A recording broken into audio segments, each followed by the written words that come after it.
Well, guys, we're knee deep in 2020. I think it's time we do a little studio tour, shall we?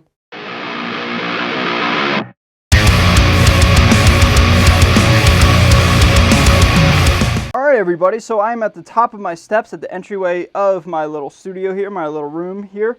And, nothing extraordinary here, just a nice little simple setup for me to get the job done here on YouTube. So, figure let's just go right around the room and just talk about some of the bigger stuff, alright? So starting right off, here it is, my EVH 5153 EL34 50 watt head. Whew, that's a mouthful. I've been using this amplifier ever since I got it in March of 2019, and I've been using it quite extensively. It's been on a ton of projects. You guys know how much I love it. It's probably my favorite high gain amplifier that I personally own. And yeah, it's currently in the arsenal and currently being used in conjunction with my Mesa Boogie dual rectifier. I picked this guy up in April of last year. I mean, it is in kind of bad shape. You can't really tell unless you get up and close, but the main thing is like the chassis shifts and moves back and forth. It's not really like bolted down properly. It's missing one of the bolts over there in the other corner. But that being said, it sounds pretty good, man. It sounds like a dual rectifier should. You know, a lot of low end, a little flubby, but I love it, man. And it's just got really nice features with the red Tolex and the leather corners here. So I've been using it quite extensively in conjunction with the EL34 EVH. All right, so now I really don't have the means to run a cabinet. So down below right here is my universal audio aux box. That's what I use as my quote unquote cabinet all the time. I love this thing. I use it on every single project that I use with amps, with the exception of like maybe one or two on this channel where I actually mic'd up a cabinet in here. But yeah, I just live in such a really tiny space and live kind of in a bit of an urban area, and so a giant 4x12 or even a 2x12 isn't feasible. So I use our universal audio aux box all the time in conjunction with my amplifiers. Right here is my guitar arsenal for when I'm using, a certain amount of guitars for a project. I don't have all my guitars out on display, just the ones that I'm currently using. And this is what the rack looks like right now. So I figured why not just go through each one of these guitars individually, one by one. Before we get to the rack, here's my Jim Root Telly that I got in early 2019, I believe. Don't really use it that much, but you guys know me, I collect all the Jim Root models, and this one was definitely one that I needed to get. And then, yeah, man, I kind of use it right now. I'm gonna have it as a shootout with the Squier Telecaster, so that's why he's out currently in the workspace, if you will. But I don't really use it too much. It doesn't really vibe with me. I don't know if it's a 12-inch fretboard radius or what, but it's an okay guitar. It's a solid guitar, but it's just not really one that I vibe with. But I have to collect it. All right, up next we have the Jim Root Squier Telecaster. Now this video did very, very well when I unboxed it and did a demo of this guitar. Got my name out there for the Jim Root fan base that hadn't seen my previous stuff. It did very well for the channel, so thank you guys so much for checking out that video. But like I said, man, I'm going to be using this guitar, shooting out against the Mexican Fender Telecaster and seeing which one you guys like better. So be on the lookout for this video in the near future. All right, up next is my Schecter Stage 4 bass. Now, I'm not really too much of a bass fan. This guitar just gets the job done, 4 strings, and the thing I like about it is it has active Schecter pickups that have a passive push-pull pot, so if I want passive sounding pickups, I can pull it, but I usually pretty much just have this thing on full blast all the time, having both pickups running in conjunction with one another and just having the EQ just all the way up on 10. And then I adjust it in post if need be, but that is my 4-string bass, and this bass guitar is currently set up in drop D. All right, up next is probably one of my favorite guitars that I own, and that is my quote-unquote custom Jim Root Stratocaster. It's a custom just in the fact that it is really original and really unique to me. Not a lot of people have this set up with the Jim Root stuff, and what it is it's a 2014 stock. It was a stock Fender Stratocaster with the maple board, and then had an 8160 combination, but I swapped out the neck and put on a more recent neck from a 2018 black Stratocaster, and then recently I just put in the signature Jim Root Demonum pickups in it. So it's certainly become, a rare piece in the sense that there's not too many of the white ones anymore. It's a discontinued color, but even more so, it's gone through a lot of modifications, and it's really starting to take on, my characteristics, if you will. And if you take a look at it, man, it's all beat up, and it's got a lot of dings in it, and, these things weather so easily, and I love that about the Jim Root stuff. Like, they really just weather in very, very quickly. So this guitar is the body's going on 6 years old, and, yeah, man, it's really starting to take shape and starting to look like it's been played. So I love it, man. All right, up next we have my Dean V Stealth from Dean Guitars. Now this is the guitar that Evan Rubinson, the CEO of Dean, sent this guitar to me, and this guitar is really just the catalyst of an awesome relationship with that company. I mean, this guitar is so sick. It looks badass and it just plays really, really good, man. EMG 8185, and then this guitar was ultimately the beginning of our quote-unquote business relationship, and then it inspired me to get my D&V Custom, the 7-string Silverburst that you guys have seen. So I love this guitar, man. Very, very cool guitar. Thanks again to Evan and the Dean team. All right, up next we have my 1992 Gibson Les Paul Standard, nicknamed Big Brother.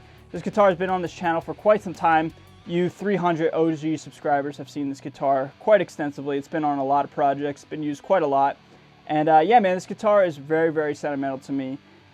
It's only 8 days older than I am, if I hadn't said that already. But EMG 8185, signature Zach Wild set, and Scheller locking tuners. But apart from that, it's all original. But what I love about this guitar, I don't know how well you can see it on camera, but it's really starting to show its age. Its binding's all yellowed, and I'll try to see if I can get it to show up on the camera, but the checking on this thing is insane. The finish is all checked, and it's starting to crack a lot, and it's really starting to look like a guitar that's close to 30 years old. Yeah, look at that, man. So cool.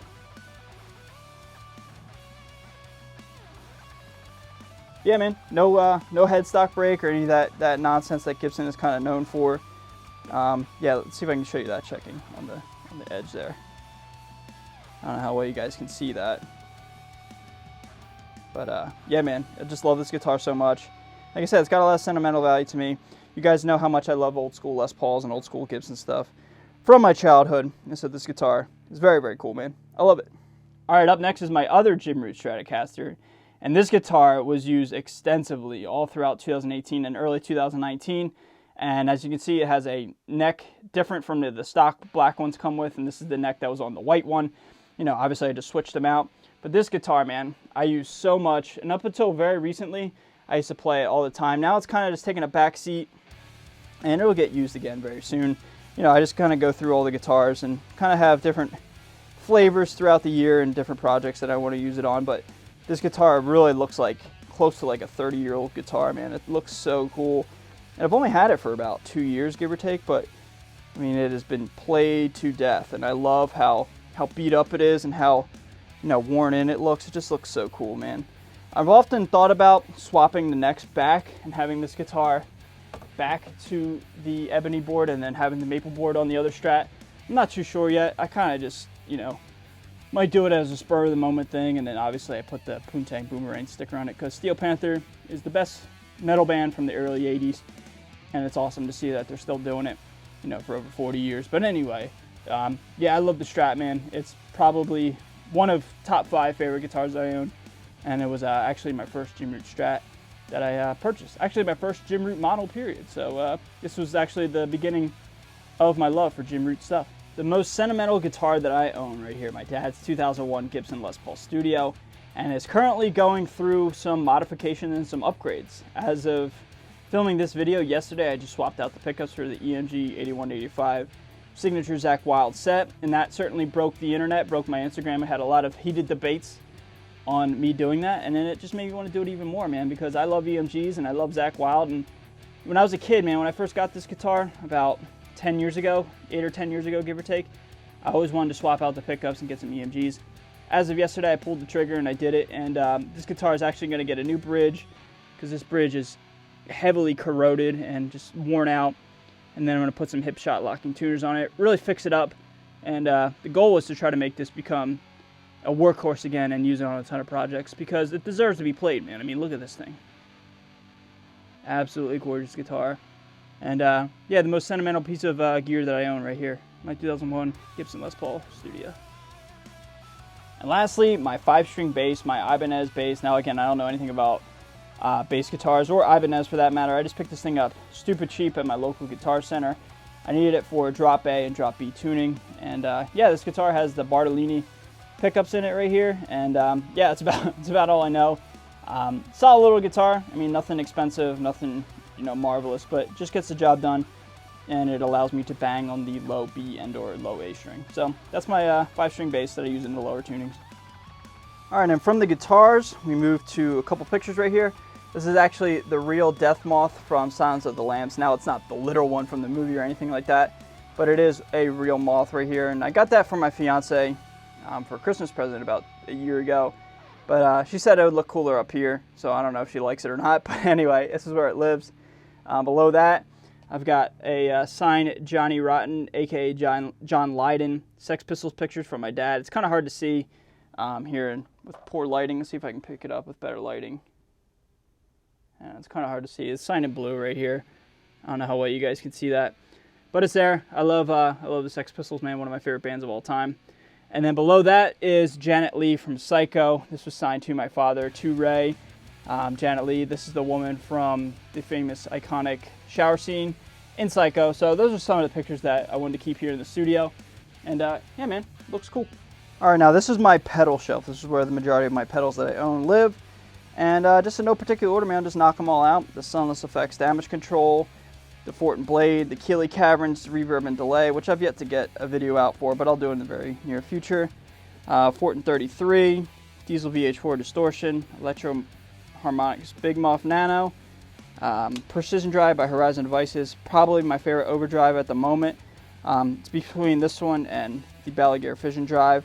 I love this one so much. My favorite noise gate, the only noise gate that I really use, the TC Electronic Century Noise Gate, the almighty Poontang Boomerang from Steel Panther, just a classic old school Ibanez Tube Screamer, Boss Metal Zone, Boss DS1, my first distortion, the Jimi Hendrix Mini Wah. Never did a video for it, but I've had it for about 2 years.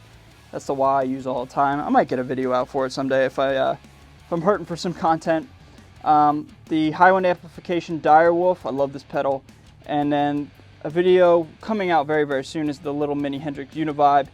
I got that for my birthday here about a week ago. And then here's my new GoPro that I use for like pedal demos and up close shots. This microphone is the microphone I use for all the spoken words in all my videos. It is the Rhodes NTG2, excuse me. That's what I use right there, Phantom Power Condenser microphone, if I could speak properly. That's what I use.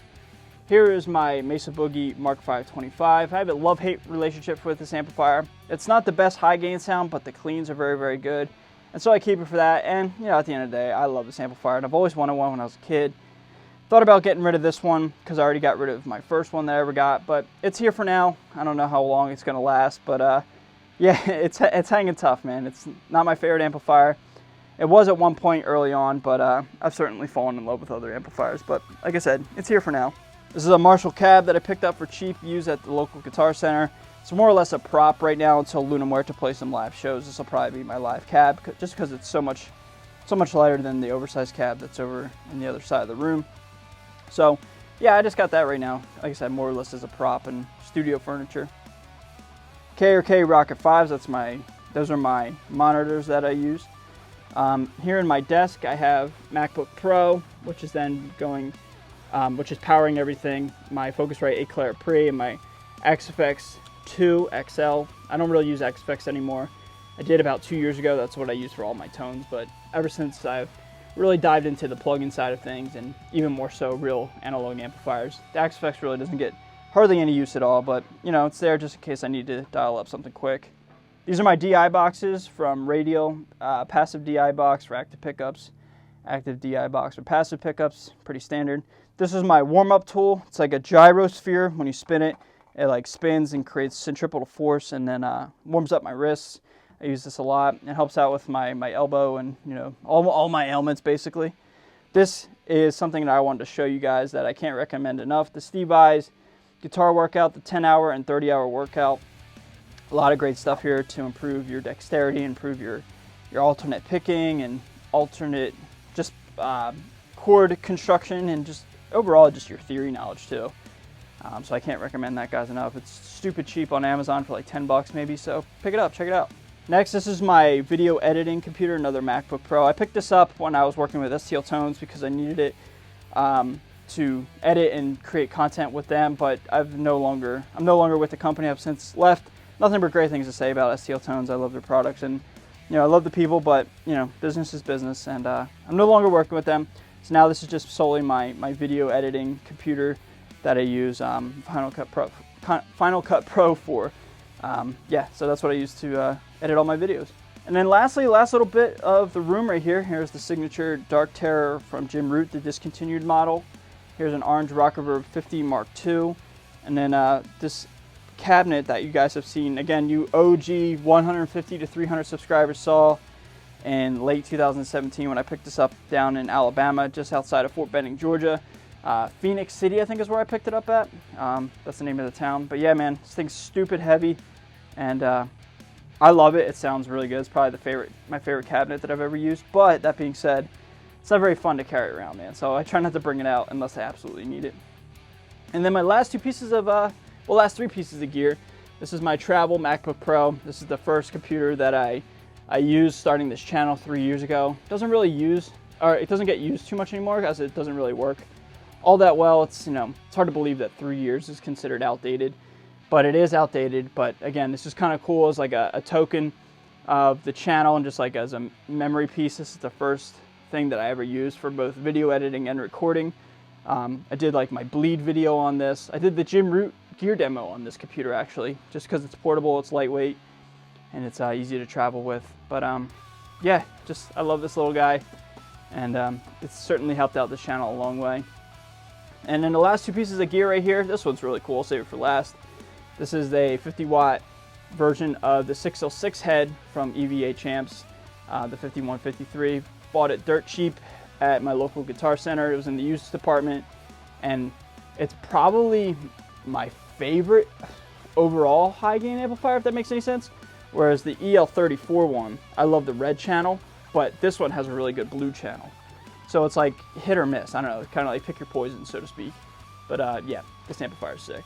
And then lastly, I picked this one up on Reverb for about 400 bucks, man. This is not the original one that I had as a kid, but this amplifier, this combo amp, this is a dual caliber DC3 from Mesa Boogie.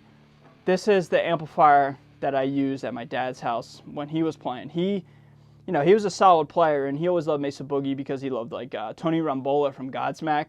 And he's always thought that Mesa Boogie sounded really good. And so rather than getting a big giant dual rectifier, he went with a DC3, just a little combo amp to play in his living room. And so this amplifier through the Les Paul Studio is a sound that I'll never forget, and it's certainly very sentimental to me. This thing is in like pristine condition. You can't see it right now, but here it is. It has the original tag from Mesa Boogie with the original inspection and everything, and just like pristine condition for being an amplifier that's pushing 30 years old, man. It just sounds really good, and it's in great shape. So I picked it up, like I said, dirt cheap on Reverb, just as a way to like keep that nostalgia and that sound of being a kid in my head, and keeping the memories alive. Because as you guys know, my dad passed away 4 years ago, and he's the reason why I'm playing guitar and why I love music so much. So just wanted to keep that nostalgia alive, man, just to keep his memory alive and keep that childhood memory of that rig alive in my head. So that's why I picked it up. But all in all, guys, that is my room. Nothing crazy, nothing eccentric, nothing huge compared to some other YouTubers, but a nice little setup, nice little spot for me to create content that I think you guys will dig. And I really hope you guys enjoyed this video, man. So if you did, please give it a like, share it if you'd like. I love you guys so much. I'm out of here. Stay metal, and I'll see you guys in the next video, and be on the lookout for the studio tour of 2021. Later, guys.